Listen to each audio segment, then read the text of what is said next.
Depois de pessoas tão intensas que me antecederam, agora a minha responsabilidade é grande. Eu costumo ser assim, um pouquinho só mais suave que o Alcântara.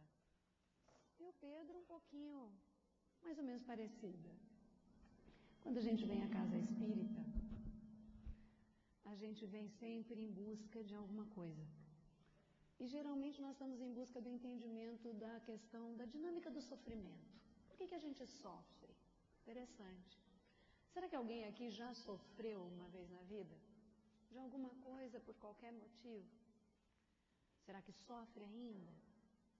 Como é que a gente se protege dessa coisa chamada sofrimento? Como é que a gente entende uma dinâmica envolvida nessa coisinha chamada sofrimento? Então hoje a gente vai conversar sobre uma coisa que ninguém tem, mas que sabe identificar no outro plenamente.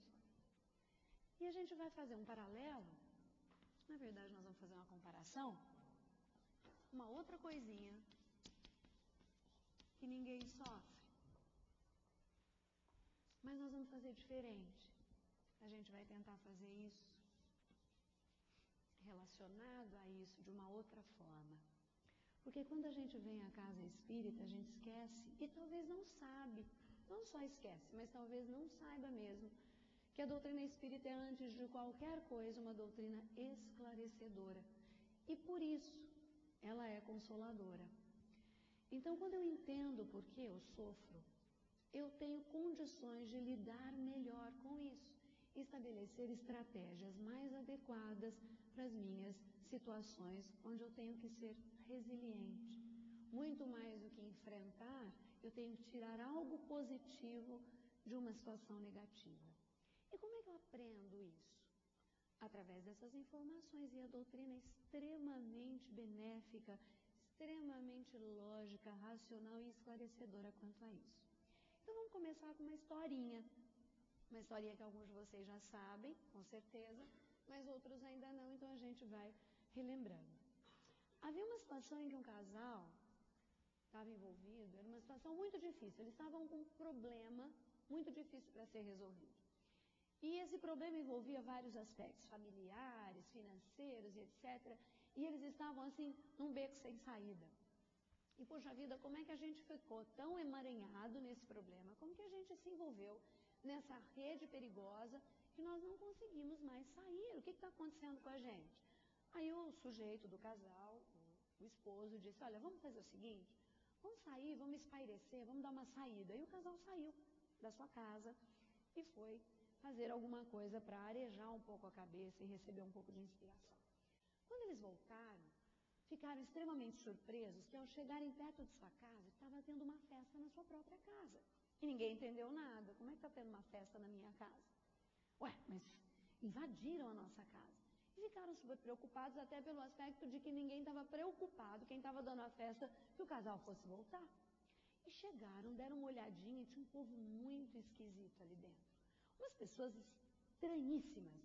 Mas o que está acontecendo com esse povo? Na minha casa, fazendo festa sem a menor cerimônia? Que lambança é essa?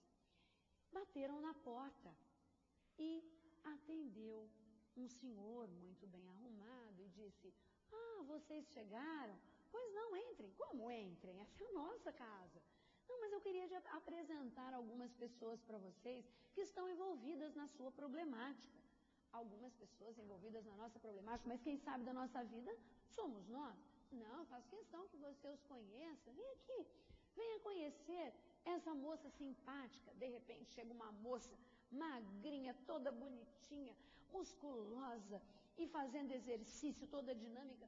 Essa é a Dona Preguiça. Dona Preguiça. Dona Preguiça.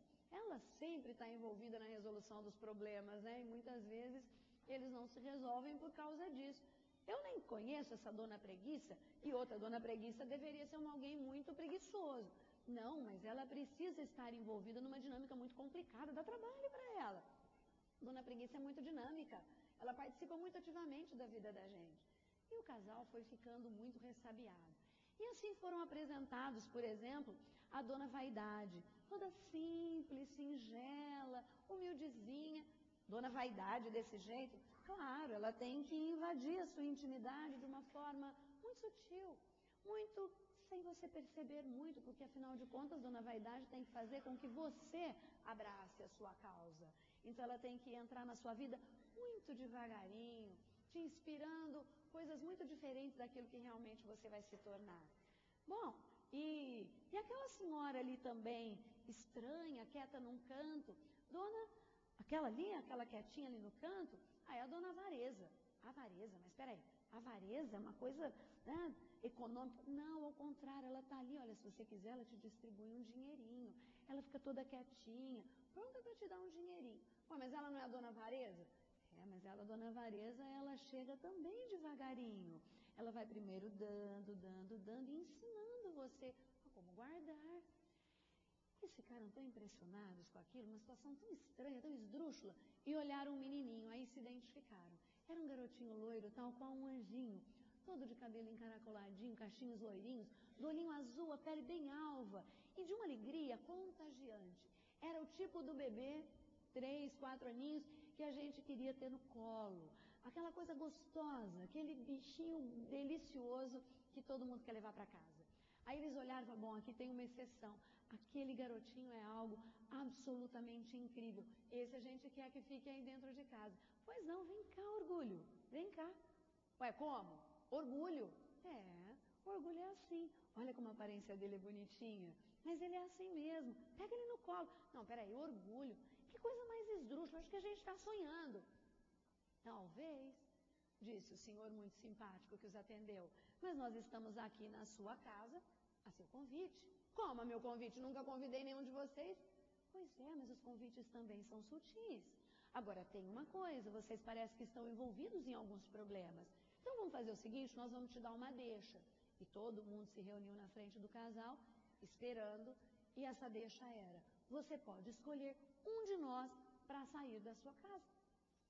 Pode escolher dona preguiça, avareza, mau humor e todas as situações, vamos dizer assim, que essas pessoas representam. De repente você quer que a preguiça saia para estabelecer um dinamismo maior na resolução dos seus problemas. Você quer que a dona avareza, sei lá, o seu egoísmo, o seu orgulho, quem que você quer que saia? E aí o casal ficou pensando.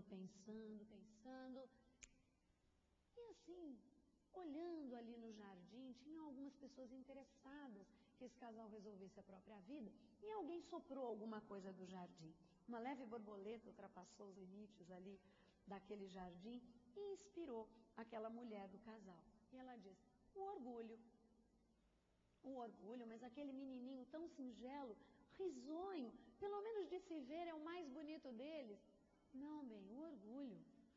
Mas e se a gente tirasse a avareza?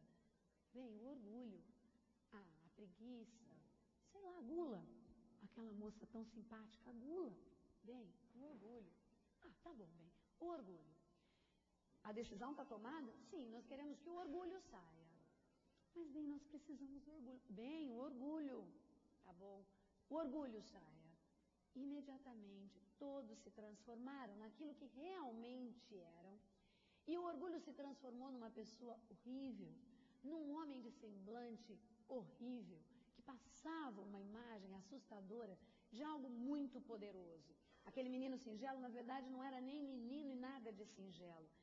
E foi impressionante que, à medida que eles escolheram o orgulho se revoltou contra eles mesmos. E foi saindo de uma forma muito drástica da casa, como que deixando um rastro muito negativo. E o que mais impressionou o casal é que, após o orgulho sair, todos foram saindo devagarinho atrás dele. E o homem, que foi o último a fechar a porta, disse, vocês tomaram a decisão correta, porque o pai de todos eles era o orgulho. E eles seguem sempre o pai. Onde o pai vai, eles estão sempre juntos. Bom, essa historinha para ilustrar uma coisa que ninguém tem, só lá no norte do Paraná, né? Exatamente, como Alcântara sempre nos alerta, o norte do Paraná é terrível, gente.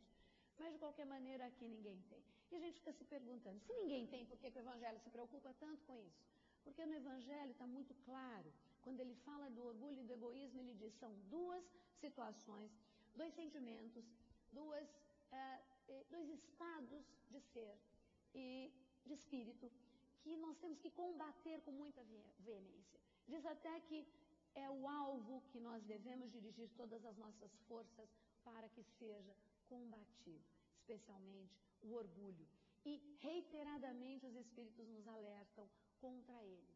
E pasme, uma das situações que a gente assume muito menos, que tem, eu não sou orgulhoso, de jeito nenhum, eu, Agnes, também, né? Mas ai daquele que pisa no meu calinho também, eu estou quietinha aqui, vê se não pega, né? Porque se pegar também eu tenho que reagir, mais ou menos assim.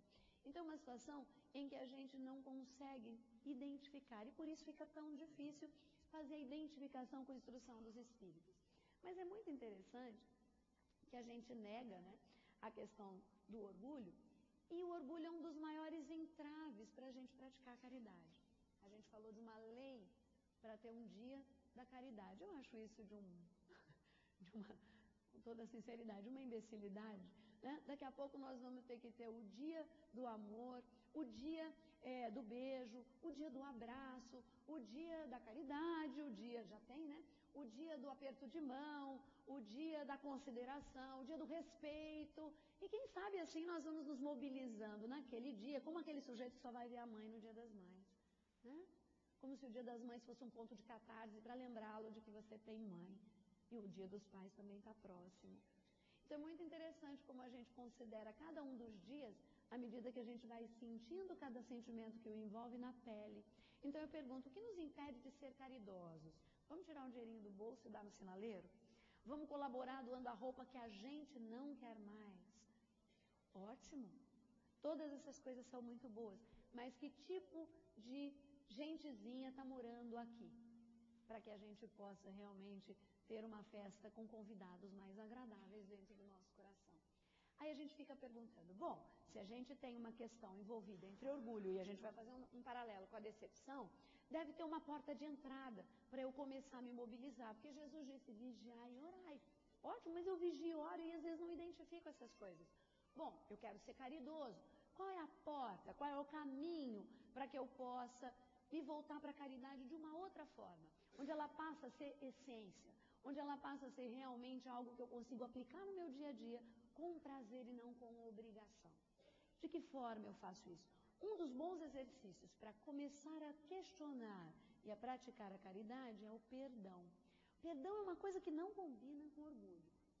É muito interessante ter uma passagem do Evangelho que diz assim, enquanto o egoísmo e o orgulho andarem de mãos dadas por sobre a terra, a vida será sempre uma corrida favorável ao mais esperto, uma luta de interesses onde nem mesmo os laços de família são respeitados. Essa frase dá a impressão que alguém fez ontem, ou na década de 90, ou na década de 80, mas não por volta de 1850, 1860, né? Aliás, 1857 para frente. Então a gente fica pensando, bom, mas essa frase é tão atual, vamos tentar então fazer esse paralelo, né? Vamos pegar essa questão do orgulho e vamos jogar isso com a decepção. Porque ser decepcionado é muito difícil. Alguém aqui já sofreu uma decepção? Com um familiar, com um patrão, com um colega de trabalho, com um amigo, com um namorado, com o marido, com a esposa? De jeito nenhum, porque afinal de contas nós não somos falíveis, então por que as pessoas são? Claro, então, que nós nunca nos decepcionamos, não é assim? Eu te perdoo porque você não é o agente da minha felicidade. Eu te perdoo por você não ter correspondido às minhas expectativas. Eu te perdoo por não ter correspondido à fantasia que eu trago em mim, pela minha própria inferioridade moral, de achar que você era um ser infalível. Eu te perdoo porque esqueci que você era igual a mim, totalmente falível. A gente pensa assim. Mas a gente vem aqui no centro e aprende o quê? Somos seres em evolução. Somos espíritos galgando espaços em direção à luz. Somos fadados à felicidade. E vamos chegar lá. Que bom. Então a gente está no caminho certo? Está no caminho certo. Entre os tropeços da vida a gente vai se arrumando. A gente erra sim. Não tem problema nenhum errar. O problema está em se confortar com o erro. Em querer errar de novo. Andréia veio aqui e deu uma definição de tentação, porque a gente erra geralmente nas tentações, não é assim? Então a gente está sempre sendo tentado. E a Andréia veio dar uma palestra e eu achei a definição que ela passou, que foi o Chico, ela disse que foi o Chico que assim definiu, e ela contou pra gente, não sei se vocês estavam numa palestra de terça-feira, e ela disse que o Chico definiu tentação de uma forma muito própria, e eu concordo plenamente com ela. Vocês ouviram essa definição? Alguém estava aqui na terça na palestra da Andréia? Quando ela disse assim, que o Chico contou, tentação é algo que você corre dela, mas você corre muito dela, mas você corre bem devagarinho, que se ela te alcançar vai ser tão bom, né? É mais ou menos isso. Então tentação faz bem, porque senão não seria tentação. É algo que você deseja muito e é um desejo que a sua moralidade não do decote da saia curta, a questão da ética, da prática da ética. A ética é a teoria, moral é a prática. Então, a sua moralidade geralmente está comprometida nesse desejo que é inadequado, e por isso ele é chamado tentação. Então, a gente corre, mas se alcançar também eu corri, né? Eu corri devagarinho, mas eu corri, ninguém pode me culpar. Foi irresistível. Existe vontade irresistível, tentação irresistível? Segundo os Espíritos, não. Existe vontade fraca, meu amigo, e não tentação difícil, né? Quando a gente não quer vencer, a gente não vence mesmo. E aí a gente, está fazendo um paralelo entre erro, egoísmo, decepção e perdão. Vamos chegar no perdão. Se nós viemos aqui, então, e aprendemos que somos seres em evolução, erramos, somos falíveis, por que a gente não compreende isso no outro? Então, vamos trabalhar um pouquinho a teoria e a prática. Quando a gente tem uma criança, que de repente eu estou dando uma palestra aqui, adentra uma criança de 2 aninhos de idade, se posta ali na frente e faz uma gracinha. Vocês certamente vão desviar a atenção de mim para a criança. Aí essa criança vem aqui no meio e... Aí vem uma pessoa super educada, uma senhora que está sentada aqui na frente, um senhor, que bonitinha, a criança mostra a língua. O que a gente faz? Que bonitinha, né? Bonitinha, já fala, mas que mal educada essa bebê. Aí as pessoas veem aquela linguinha e começam a fazer o deixa disso, a turma do deixa disso, sempre existe, né? Ai, mostrando a língua, que feio, que bonitinha, ela vai e solta um belo palavrão, bem ali na frente. A gente pode até ficar meio constrangido. Quem é que vai levar de presente o palavrão dessa criança para casa? Ninguém. Por quê? Porque ao mesmo tempo que ela fizer isso, a mãe vai imediatamente chegar e falar, vem cá, está muito danadinha, vem cá, vamos sair daí. E as pessoas vão dizer, é uma criança, mal educadinha, né? Danada, mas é uma criança. E a gente compreende que a idade cronológica dela permite uma certa inadequação. Aí você está no teu ambiente de trabalho. O sujeito age de uma forma egoísta com você. Puxa o teu tapetinho mesmo, né? É desonesto, faz alguma coisa. Ou então o seu cônjuge pisa na bola com você, seu irmão faz alguma coisa inadequada, aquele seu amigo conta algo que ele não deveria ter, vamos dizer assim, confiado para uma outra pessoa, e você fica muito bravo. Qual é o raciocínio? O raciocínio é cretino, danado, ordinário, para não dizer pior, né? Como que foi capaz de fazer isso comigo? Porque sujeito não vale nada, porque sujeito... Tive domingo lá no centro e aprendi assim, nós somos espíritos em diferentes escalas evolutivas, todos rumando para a luz, todos fadados à perfeição, mas muitos de nós carregando uma série de defeitinhos, somos ainda espíritos tentando nos despojar dos defeitos, adquirir virtudes, portanto temos uma idade espiritual, ainda uns mais do que outros, atrasada, passíveis de erros tão bárbaros a ponto de chegarmos a atentar contra a vida de alguém, contra a saúde de alguém, né, contra o trabalho de alguém, contra a dignidade de alguém.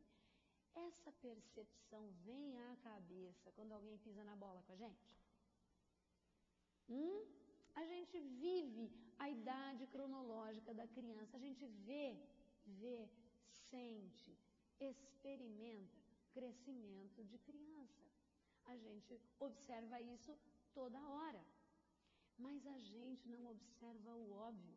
A gente aprende as coisas com a doutrina espírita e não passa da parede do centro. Porque se a gente não vive, se a gente não experimenta, a gente não compreende e a gente busca o consolo diante da dificuldade e ele não vem. Ele não vem porque nós não estamos colocando a prática na história. Então, se a gente tem a percepção que a criança é inadequada por uma idade cronológica atrasada, a gente não tem a percepção de que o espírito encarnado foi inadequado por uma evolução espiritual ainda atrasada. Não, peraí, Arles, deixa eu só compreender o que você está falando. O sujeito pisa na bola, o sujeito faz uma porcaria com a minha vida, me prejudica, de repente, no meu trabalho, onde eu tenho o meu sustento, eu sou altamente prejudicado, o orgulhoso sou eu, quem tem que tomar vergonha no sentido de usar a teoria na prática, ainda sou eu? Ah, tem a santa paciência, ninguém é de ferro, né? Ninguém é de ferro mesmo. Mas vamos pensar diferente, então. Eu me decepciono, eu me magoo, eu me entristeço.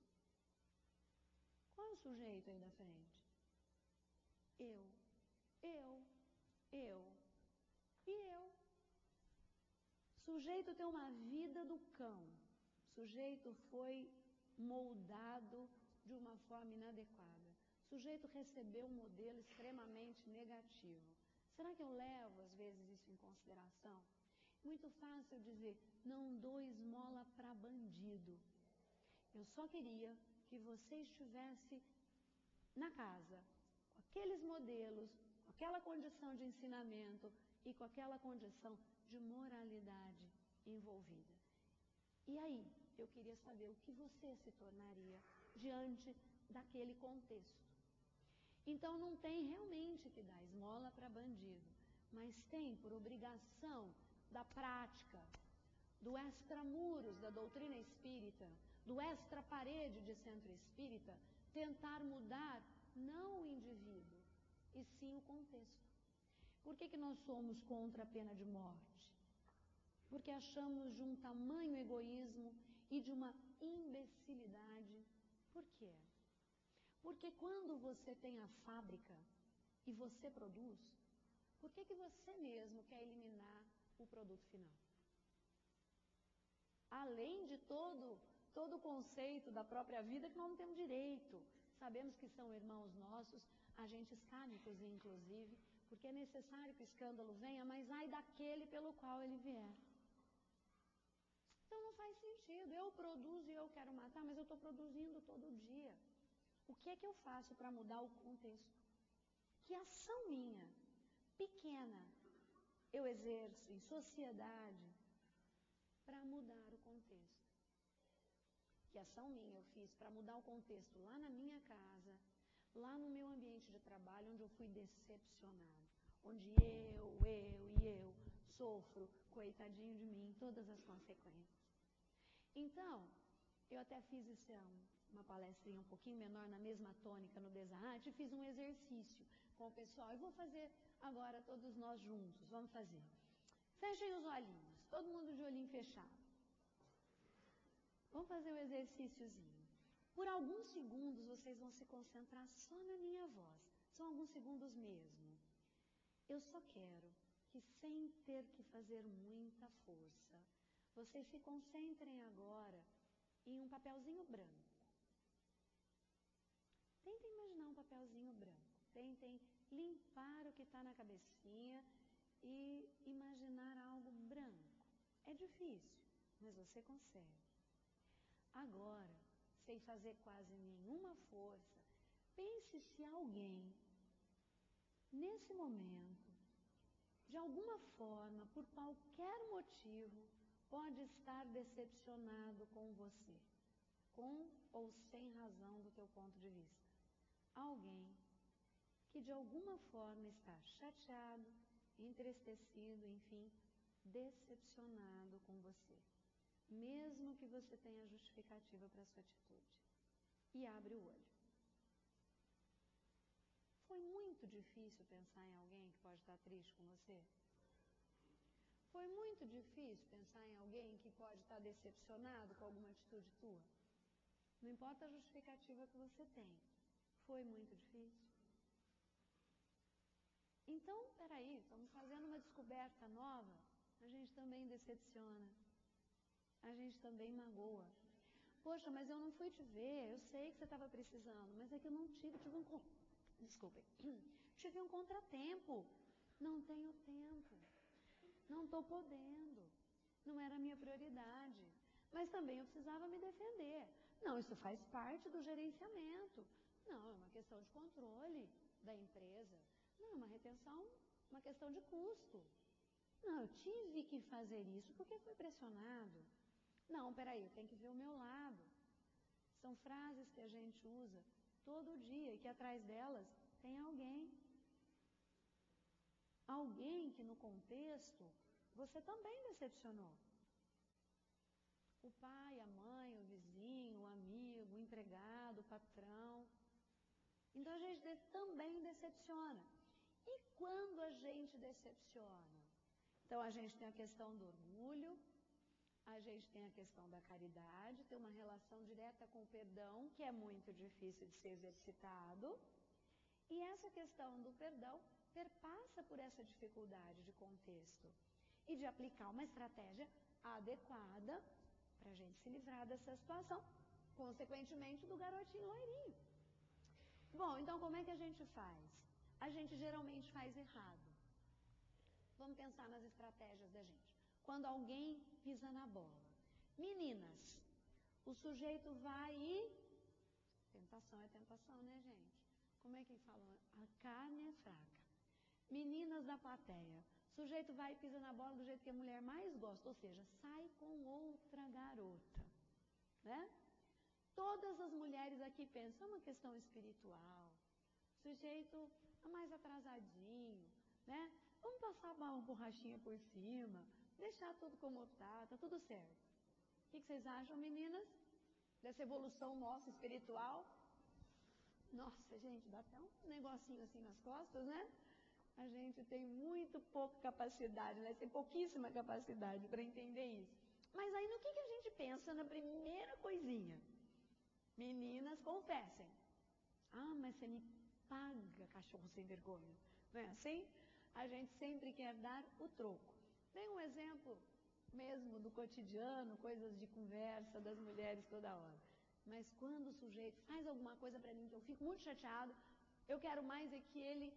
Não, tudo bem, a vida vai dar conta. Ih, mas se a vida dá conta é bom demais, né? A gente vê que a vida deu conta, a gente nem precisou fazer nada, o sujeito caiu lá na frente. Ah, mas também, né? Nunca desejei mal, eu já perdoei.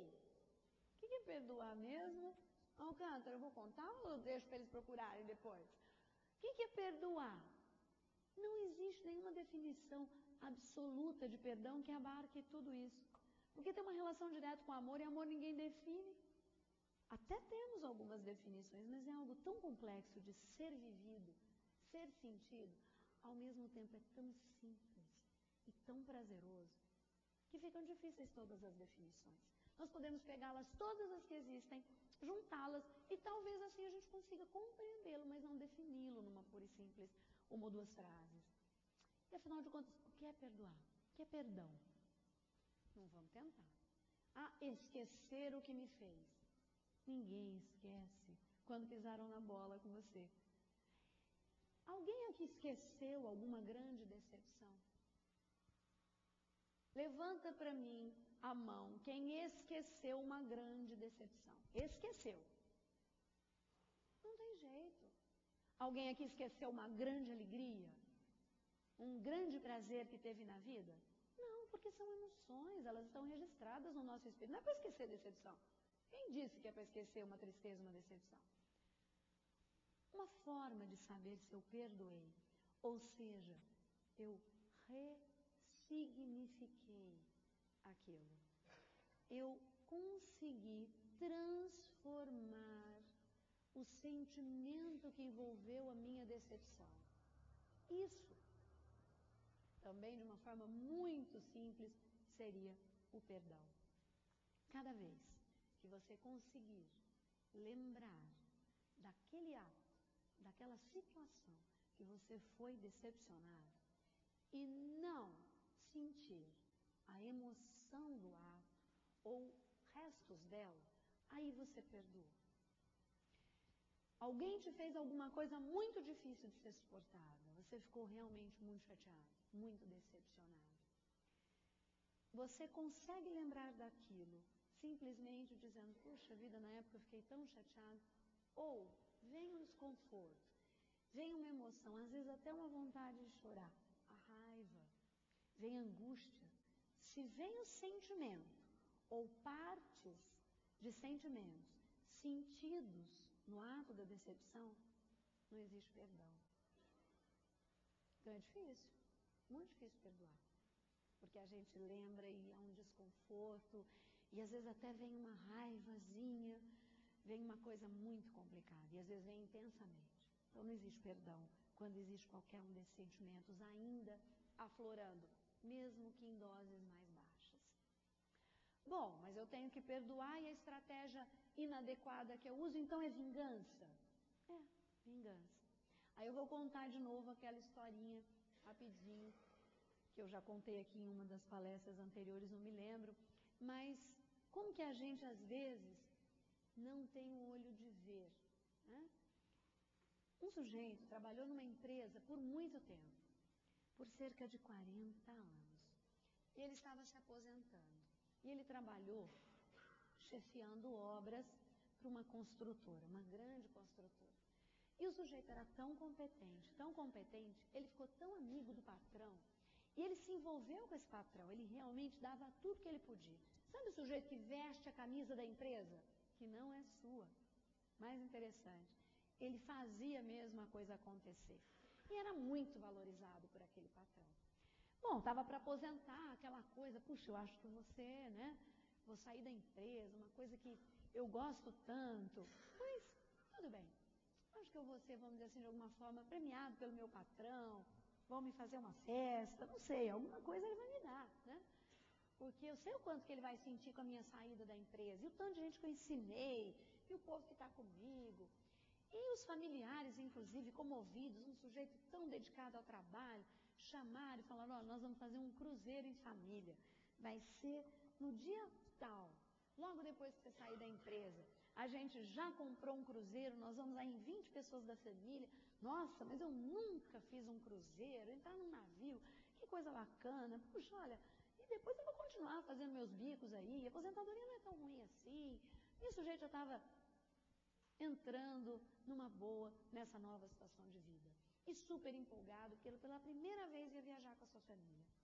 E quando ele chega na empresa, no último dia, para realmente dizer, bom, agora só os papeizinhos ali, eu estou indo embora, ele chega e o patrão chega para ele e diz, olha aqui, mas peraí, a gente tem um presentinho para você e uma festinha em sua homenagem. Poxa, agora a coisa vem, né? Quando ele chega lá, tinha assim uns 5 gatos pingados, ganhou uma caneta e tinha um bolinho de 2 quilos.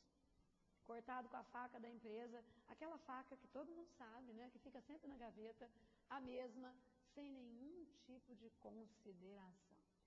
Ele ficou tão murchinho, tão decepcionado. Ele falou, puxa vida, eu trabalhei 40 anos, dei o sangue nessa empresa. Nossa, o sujeito, o patrão, virou e falou assim, ó, tudo de bom, hein? Tudo de bom aí, hein, cara, pra você. Aí a coisa ferveu. 40 anos me dedicando a esse sujeito, fazendo ele ficar milionário. Tudo de bom, hein, meu? E uma canetinha. Cachorro sem vergonha. Isso tem que morrer. Olha o agradecimento que eu recebo na minha vida. E parará. E esse sujeito ficou muito magoado, muito magoado. Nem foram com ele pela porta fora. Simplesmente saiu. Chegando em casa, recebe um telefonema do patrão. O negócio é o seguinte, não vai dar para você se aposentar agora não. Como é que é? Não tem condição. Nem vou arrumar os teus papéis, não vou facilitar nada para a tua vida. Você precisa terminar uma obra para mim.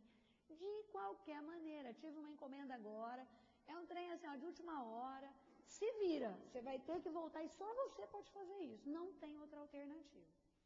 Aí que ele xingou, aí já passou a xingar o pai, a mãe do sujeito, que não tinha nada a ver com a história. Ficou muito bravo. A esposa falou, puxa, mas nós marcamos o cruzeiro com a família. Ah, bem, mas faz faz isso. Não, o que é isso? É uma falta de consideração, uma falta de... Bem, faz isso, vamos relevar, vamos deixar a coisa para lá. Vai sim, olha, vamos fazer o seguinte, nós vamos lá, vamos na agência, vamos tentar transferir.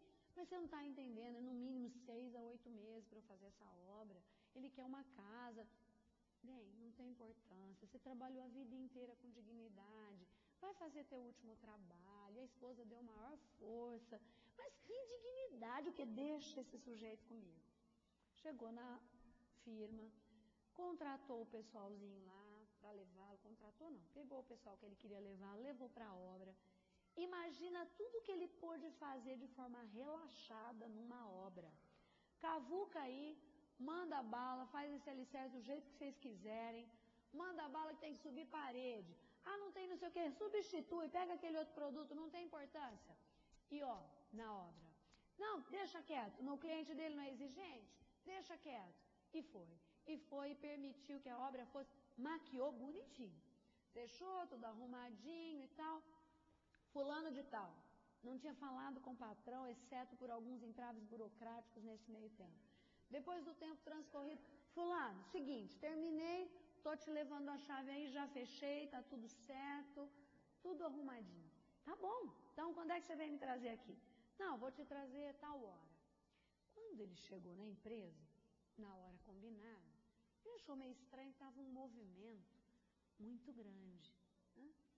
Um movimento anormal na empresa. E ele olhou e foi identificando, parece que alguns carros de algumas pessoas que ele conhecia. Pô, que coisa estranha. Ele chega no escritório, ninguém. Olhou, ué, o que está acontecendo aqui? Quando ele adentra um pavilhão onde eles acabavam se reunindo, não era uma festa, era uma senhora festa, com faixas em nome dele, com bolo, churrasco, salgadinho, a empresa inteira, todos os funcionários tinham saído mais cedo, todo mundo para ir na festa para ele, os familiares o abraçaram, a esposa, ainda de comum acordo ali na festa surpresa, e ele ficou tão envolvido, mas o que é isso? O que está acontecendo? Meu amor, era tudo uma mentira para você, a gente estava fazendo uma pegadinha, não tinha cruzeiro nada, a gente vai programar isso ainda, a gente queria te fazer uma super surpresa, e o patrão vem e dá um abraço, me dá cá um abraço, sujeito, que você é meu amigo pro resto da vida. Não, mas peraí, eu só vim aqui para te entregar a chave da tua casa.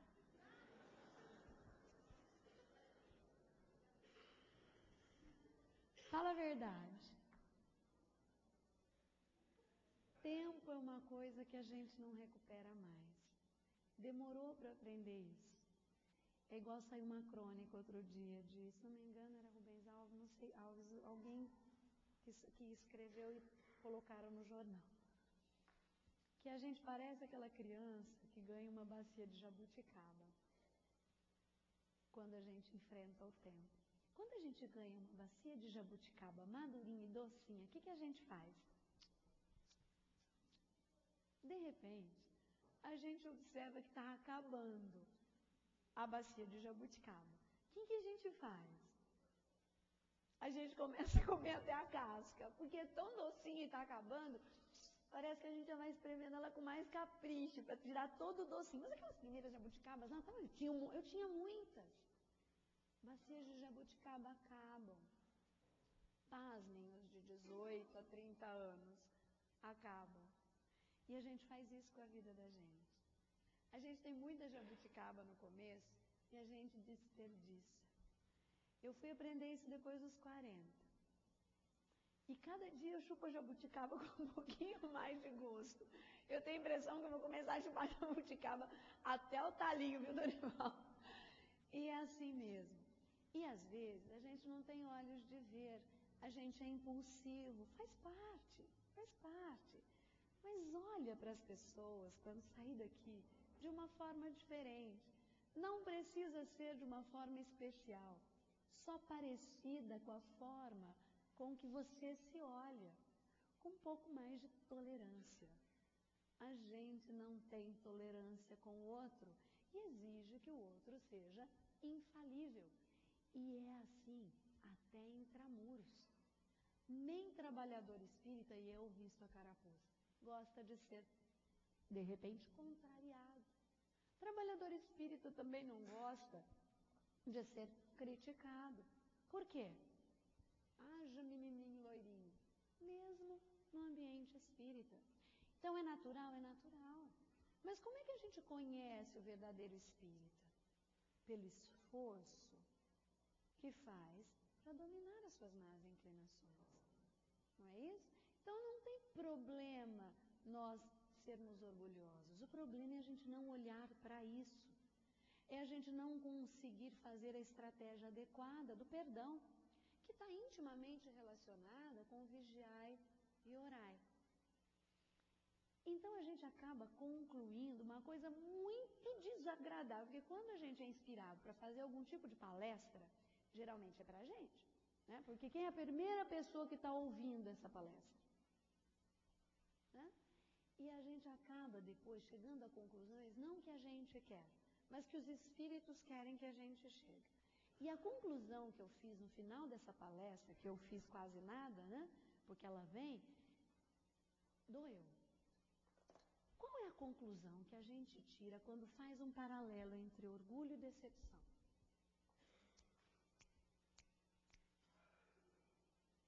Caminho de volta. Quanto mais eu me decepciono na vida, fala alto, por favor, mais orgulhoso eu sou. Não tem escapatória. Quanto mais humilde eu sou, menos eu me decepciono. Então, se você sofre grandes decepções, está com o coração altamente magoado, se você se sente decepcionado até pela vida, porque a vida é ingrata com você, repensa no garotinho loiro. Ele está fazendo a festa na tua casa, a convite seu. E para finalizar mesmo, né, eu não sou fã, confesso, do Paulo Coelho, mas gosto de algumas coisas que ele escreve. E eu estava lendo um suplemento do diário num determinado domingo e vi umas coisinhas assim que me chamaram a atenção. Olha, gente, isso aqui faz parte da Bacia de Jabuticaba, tá? Então, e ele falou uma coisinha muito interessante, ele fez um paralelo entre a vida e um rio que flui, que parece que é uma última obra dele aí que está no mercado. E ele fala umas coisas muito interessantes. Ele diz algumas coisas, não vou ler tudo, mas pincelando, ele diz assim, que a gente tem que ser como um rio. E o mais interessante é que a doutrina explica isso, nos ensina isso há muito. Ele diz assim, seja como um rio, porque o rio nunca passa duas vezes pelo mesmo lugar. Até porque quando passa não é o mesmo rio. Sempre estamos diante da primeira vez, enquanto nos movimentamos entre a nossa nascente, a nossa encarnação e o nosso destino, que é o plano espiritual. As paisagens serão sempre novas, nós devemos encarar todas essas novidades com alegria e não com medo, porque é inútil temer o que não se pode evitar. Um rio nunca deixa de correr e para frente, jamais. Em um vale, andamos mais devagar. Quando tudo à nossa volta fica mais fácil, as águas se acalmam, a vegetação nasce porque ali existe água. Quem entra em contato com esse rio entende que ali ele está para dar de beber a quem tem sede. As pedras precisam ser contornadas. Evidente que a água é mais forte do que o granito, mas é porque tem paciência. Não adianta deixar-se dominar por obstáculos mais fortes. Gastaremos energia à toa. O melhor é entender por onde se encontra a saída, fazer os desvios necessários, sempre seguindo adiante. As depressões existem e necessitam de cautela. Claro, o rio cai, de repente ele cai num grande buraco. Ele entra numa espécie de paradeira. Para de correr com aquela alegria que tinha e adentra aquele buraco. Mas com o passar do tempo, chega um momento em que a depressão vai se enchendo novamente, a água flui e o rio segue adiante, com a vantagem de que naquele lugar se estabeleceu um novo lago, fértil, que vai com certeza alimentar esse rio e tudo aquilo que crescer em volta dele. Somos únicos tal qual cada rio. Nascemos num lugar que estávamos destinados a nascer, que nos manterá sempre alimentados de água o suficiente e que nos dará a força necessária para seguirmos adiante. Começamos nosso curso de maneira suave e frágil, mas mesmo uma simples folha podia parar no nosso curso. Entretanto, se lembrarmos de respeitar o mistério da fonte que nos gerou e confiarmos na sua eterna sabedoria, aos poucos, vamos ganhando tudo, mais e mais força, tudo aquilo que é necessário para percorrer o nosso caminho.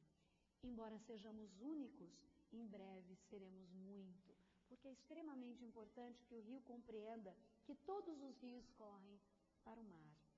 É impossível permanecer em nossa solidão, por mais romântica que ela possa parecer. Quando aceitamos o inevitável encontro com os outros rios, entendemos que isso faz parte da nossa fortaleza, que nos fortalece. Contornamos os obstáculos e preenchemos as depressões com muito mais facilidade quando sabemos que nos fortalecemos com os outros rios que compõem a nossa rede.